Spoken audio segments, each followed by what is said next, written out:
Hello and welcome to Quartzlight, your car brochure channel. In today's episode, we're going to be looking at the Datsun Cherry.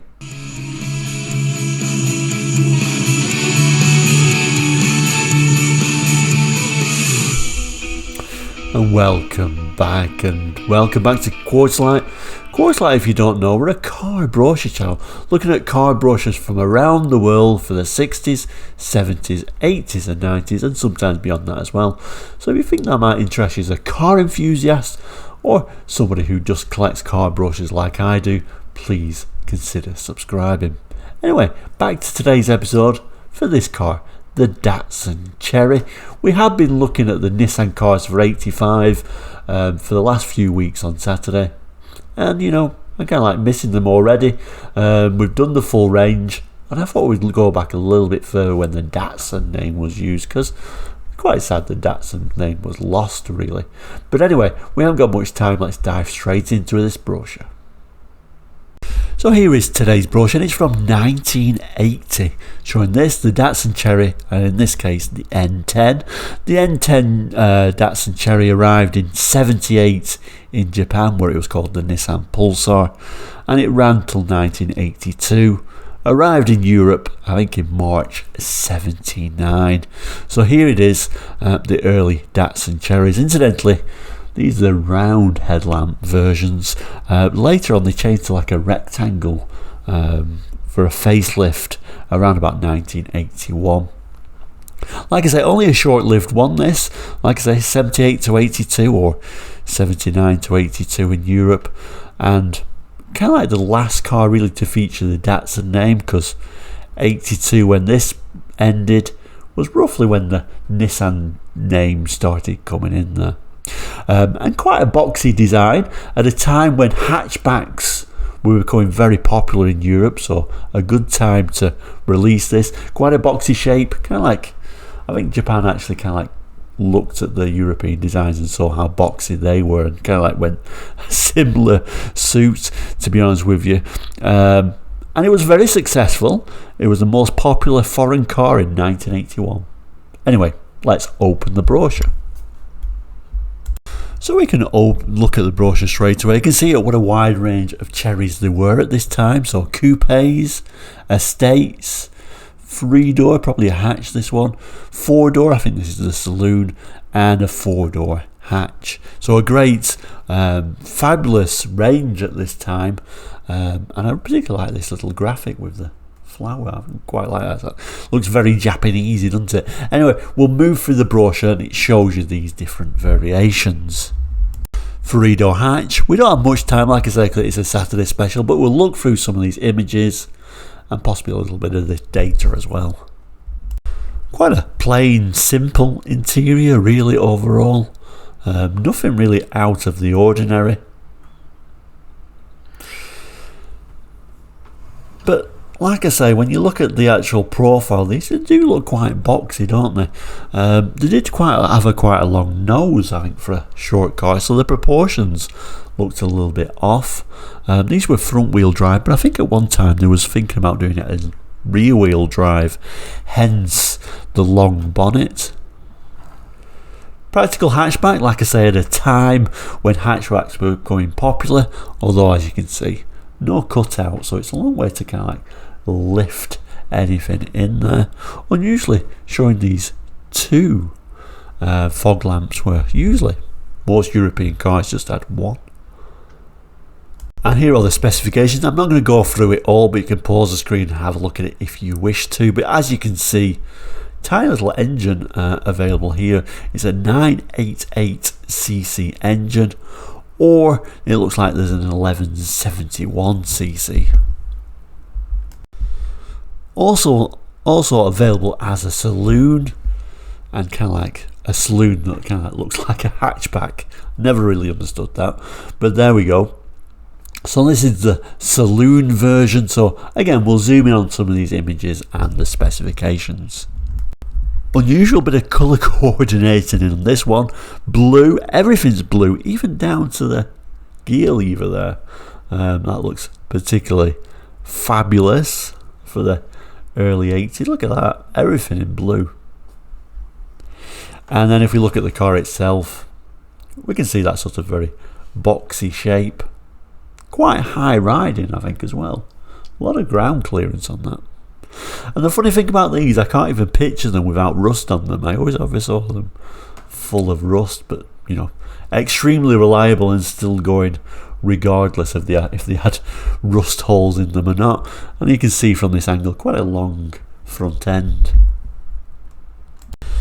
Specifications again, you can pause the screen if you want to, but if you notice, the only engine choice on the Saloon was this little 988cc.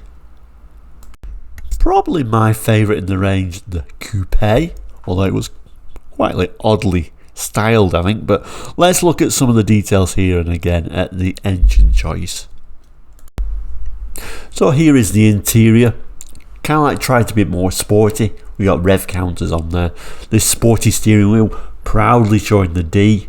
It does tell us in the text it's only available with the 1171cc engine, so the larger engine, giving it a top speed of wait for it, 93 miles per hour. Another look at that interior. Sadly, it's not all colour coordinated like that Saloon, but there it is. A bit more interest, I guess, but not too exciting. But I think it looks fabulous in yellow. Not too sure about this. I don't know if I particularly like that black area. That black area makes it look a little bit ungainly, I think. I'm not quite keen on that. But from the rear, nice big hatch. Again, a long way to lift any sort of your groceries up into there for sure. And we certainly got some kind of like intrusion into that booted area as well. And then at the bottom here, the specifications. Again, you can pause that if you need to, but again, it's showing the 1171cc engine this time, but it's got a manual 5-speed now. And then we get the practical estate. So again, let's look at some of these images. Interior wise, we're going to more of a plainer interior now, although certainly they've thought more about that lip and give it a really low loading area, make it a much more practical vehicle as you would expect from the estate, and here shown with the seats folded back to make quite a big area of space. A glimpse into the rear and the front there, but basically, you know, they're a pretty basic vehicle really. On a nice gold colour, and again really showing that sort of quite a high stance really, isn't it? Almost looks four-wheel drivey really, doesn't it? It certainly gives that illusion of, you know, something you could drive in Africa and still keep going. But again, like I say, I remember all these suffering from rust. I think rust was the major issue with these, although reliability just kept them going. Unusual, isn't it, this rear bumper, giving that really super low loading area, which looks fantastic. Datsun proudly shown on the rear, but no rear wash wipe system. Again, the specifications, you've got a choice this time of the 988 or the 1171cc. We're down to a 4-speed again now though. And then the back page showing some of the features. So again, I think we should look at these images. This is what it's referring to as the impressive instrument panel on the new Cherry Coupe. Quite unusual where the starting position is, isn't it? In this horizontal where you'd expect it to be down here. So that's a little bit unusual. This here is what it's referring to as the warning lights dial, standard on all new Cherry models. And this is side window demisters, standard on all new Cherry models. This is the new Cherry Hatchback, showing hinged luggage cover. This is the roomy baggage area of the new Cherry Hatch. And this is the rear screen wiper and washer on the new Cherry Coupe. Just available on the Coupe. And I'm not sure about that wiping performance. I don't know, Hubnut wouldn't be too impressed with that. It's certainly missing a lot of the screen. This is the interior tailgate and fuel lid release on new Cherry Coupe. This is the spacious, fully carpeted luggage area of the new Cherry Coupe. Looks kind of like horrendous, doesn't it? To be honest with you, looks quite a thick carpet as well. Looks very poorly fitted though. And finally, this image is showing the wind down rear window on the new Cherry Coupe.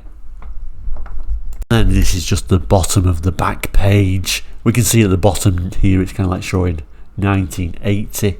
Again, this rather nice sort of like flower pattern, which really looks very Japanesey. So there we go, that is the Datsun Cherry for 1980. Any memories of these, please jot it in the comments. And of course, enjoy the rest of your weekend. If you've not liked or subscribed yet, please do so, that would certainly help us, and I thank you very much. But for now, we'll say, please do take care. We'll see you very soon, and goodbye.